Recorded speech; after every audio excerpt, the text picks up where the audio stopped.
common character. Driving along the barren Nevada countryside, I began to wonder what there was to eat out there. I had just finished helping my brother move and was unfamiliar with the area I was in. After what seemed like hours of driving in a plain of nothingness, I settled with a simple family-run restaurant, the Pantry. Nothing special. The place wasn't well decorated or anything. It had very dull, boring wallpaper. It seemed like the place had existed for ages, which it probably did. For a rundown shack, seating was scarce, probably because of weary travelers such as myself, stopping for a bite at this classic stuff to eat. I got up to use the restroom, and upon my return, there was a woman like no other seated in front of me. She was the most beautiful woman I'd ever seen. She had hair like an angel's, strewn about her soft, red visage.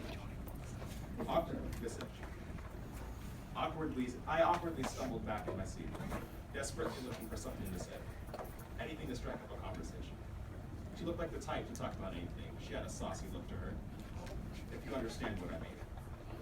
So, what brings you here, ma'am? I somehow managed to utter, despite my mouth feeling drier than the desert outside, my hands colder than the ice in my drink, sweat beating down my forehead like the condensation on the glass, and my heart pounding faster than a tip-tap tatter of the ancient piano player's foot in the back of the room. You talking to me? The man to my right says. No, I say, his question waking me from the trance I was under. Oh, you're speaking to me, the man on my left asks. No, I exclaim, pointing at the woman, the only woman among us, her. The guy on my right chuckles. Her, he asks, throwing up air quotes with a smirk on his face. She's a vegetable, Sonny.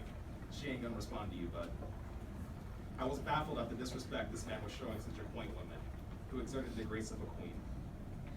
She may have had the fragrance of basil and tomatoes, which was probably a result of spending a surplus of time in the kitchen. She did also seem a bit unresponsive. How dare you insult her intelligence, and her presence at that? I yell up, as I stand up in frustration. She is as seedless as to even be referred to as a vegetable. Why, she's more of a fruit gal, just like a peach. The entire room seemed to stop. The patrons stopped eating. The pianist tip-tap-tatter ceased. And the racing heartbeat no longer had a companion to embrace. Even the pictures of celebrities that ate here seemed to glare at me. I never expected that in my life I would have Ellen DeGeneres look at me like I'm dirt. What? The disrespectful man said, with the gall of a bullfighter, to have the audacity to have a puzzled look on his face.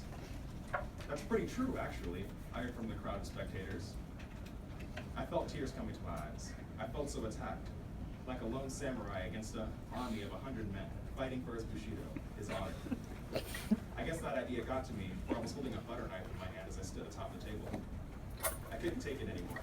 As I ran out of the basement, I dropped out of the restaurant. I dropped $8 for the meal on my table. The only thing occupying my mind that night was her. The way I acted, she probably thought I was just another guy trying to be her white knight and save the day, and believed I was just another guy trying to stick his oily noodle in her. Some white knight, or like a silver cord. Careful. I couldn't.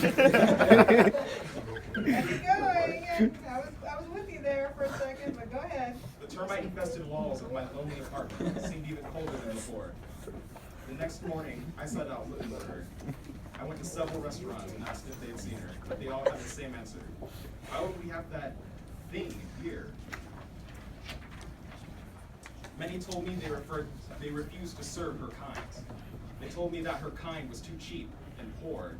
The audacity of these people to believe in refusing service to someone just because of her characteristics. It was sickening. Olive Garden, Macaroni Grill, even the old spaghetti big-time chain restaurants that should carry themselves in such more grace all assured me they would never allow someone like that in there. I wouldn't cease to persevere, however. I drove all the way back to the pantry. Everything seemed to be a blur around me. All my mind was set on was finding her. I burst into the shack, panting. Look who we have here, the vegetable lover. I ignored his chiding. I ran down to the aisles of tables, looking for her. I wanted to give up. Surely there could be another girl like her. No. There's only one her, and I wouldn't stop until we meet again. And in what seemed to be too cliche, there she was, waiting in a silver platter for me to caress, love, and make mine. Will you be mine? Terribly worded, but it didn't matter how I asked it.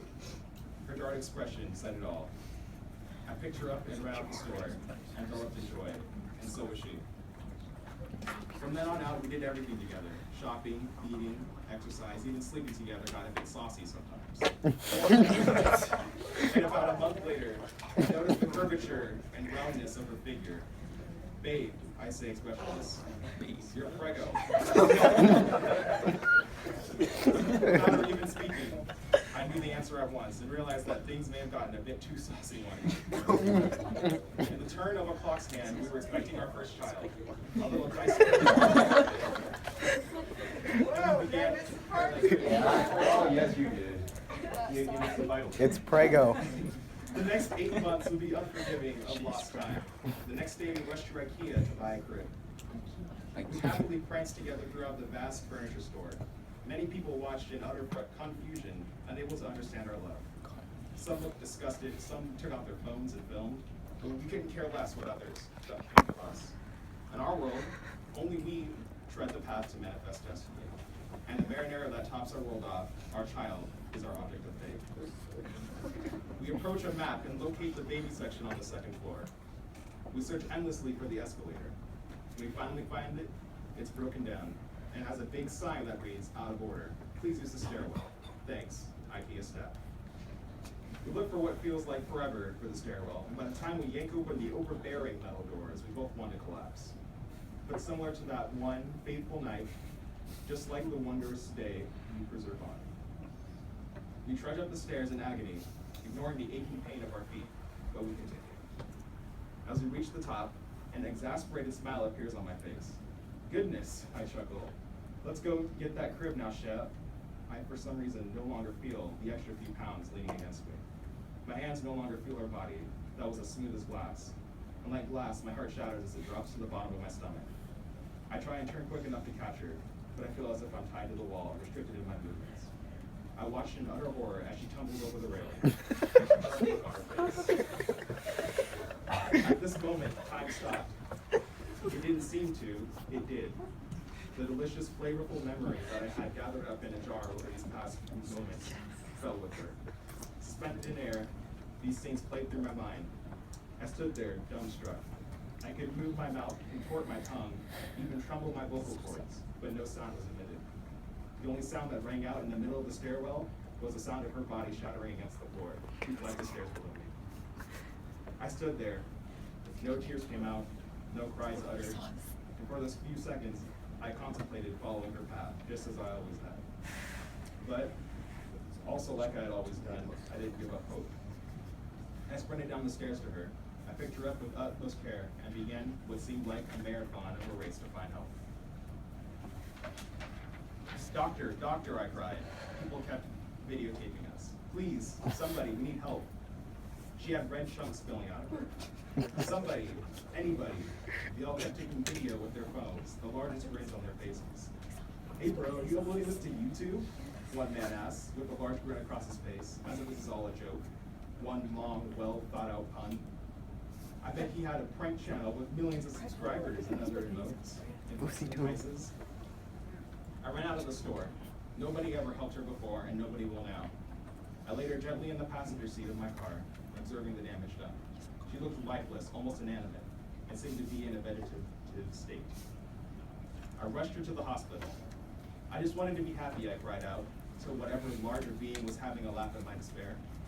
As I arrived in the express lane, I almost ripped out of my seatbelt and grabbed my garment. She looked lifeless. Her once rosy color had drained out of her, and she seemed empty and transparent. I burst into the hospital. Doctor, I need a doctor. I need someone to operate her on her in the ER. A scene then greeted me all too familiar. People in waiting chairs all over dropped their magazines and stared at me like I was a lunatic. Receptionists gave me angry looks. Portraits of doctors above their degrees seemed to tell me to turn right around and leave. A man in a doctor's outfit approaches me and breaks the silence. You need help? He asks. Yes, my wife needs to be operated on as soon as possible, I yell uncontrollably, tears streaking down from my bloodshot eyes, dropping onto the tile floor at a similar frequency to that of her blood dropping. Is this a joke? The doctor says with a quizzical and annoyed look. Why must you resist aiding her, I say? And between cries and whimpers, she's just a person like all of you. I scream as I glare at all the people gawking at me in the room. Listen here, sir, I'm going to get you help, but you need to put it down for a second. Don't you have a stretcher, I ask? We're wasting time. Please just get her some help. In the next second, I was grabbed from behind by 2 police officers, and one knocks her from my grip. More red chunks spill out. Why? I cry helplessly as I'm arrested. I elbow one of them and attempt to pick her back up. He punches me in the side and kicks her away from me as I struggle. Why? I cry again as I'm dapped by the crackle of an officer's taser. As I fall to the ground as a sobbing, bloody maniac, I see her one last time. Her once scrumptious visage,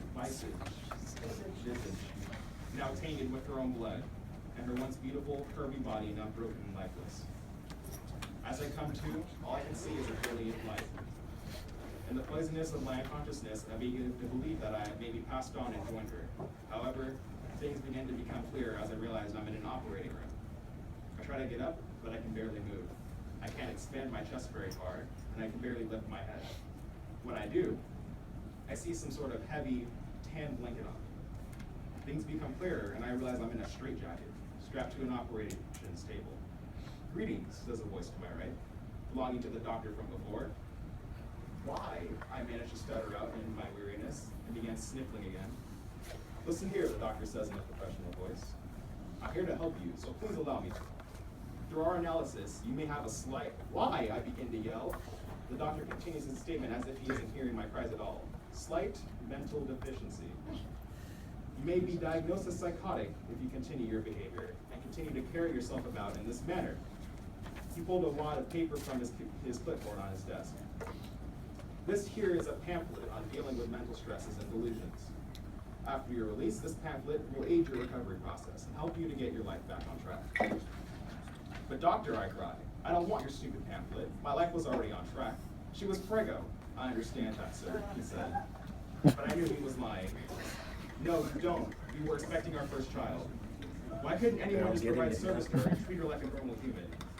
Exasperated, the doctor threw his clipboard on the ground with the loud, familiar crack. He grabbed me by the collar of the straitjacket and pulled my face to his face. His temples were pulsating, his eyes seemed to bulge out of his head. You know why nobody will grant her service? He screamed at the top of his lungs with the ferocity of a high school football coach. I know. Nobody in their right damn mind would ever provide their services to a jar of spaghetti sauce.